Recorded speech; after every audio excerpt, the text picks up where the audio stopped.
Нова година, стари очекувања. По катастрофалната реализација на капиталните инвестиции лани од само 47%, владата повторно е оптимист дека оваа година ќе биде поинаква. Премиерот тврди дека техничките пречки конечно биле отстранети, па инфраструктурните проекти како автопатите, железницата кон Бугарија и изградбата на гасоводот ќе продолжиле со посакуваната динамика.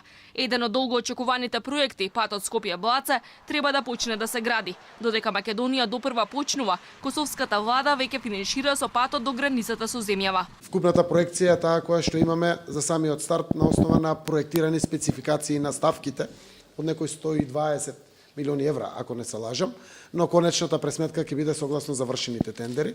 Продолжуваме на основа на концептот финансиран од Европската банка за обнова и развој и во дослух со нив и во целосна координација одлучивме да одиме вака на фазно градење.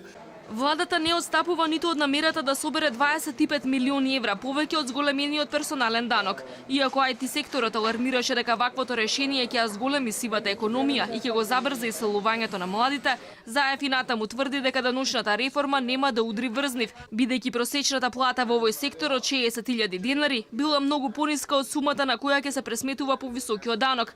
Министерот Евдовски пак тврди дека во земјите со поголем стандард луѓето плаќаат повисоки даноци, па затоа годинава ќе расте и минималната плата, која сепак најверојатно повторно нема да биде доволна за да се исполни ветувањето од просечна плата од 500 евра. Не треба да има дилема дека ова е за нас еден од главните приоритети, дека главна борба и притисок е платите да растат. Имаме остварени резултати, тоа го кажав и во воведното излагање, дека во 2018 година, ако се гледа растот на просечната нето плата, изнесува 5,7% и тоа е тројно повисок од тоа колку растеле платите во годините претходно. Владата останува на проекцијата за економски раст од 3,2% годинава, проследен со буџетски дефицит од 2,5% и инфлација од 2%. Тој треба да се базира на повисоки плати, нови вработувања, странски, но и домашни инвестиции.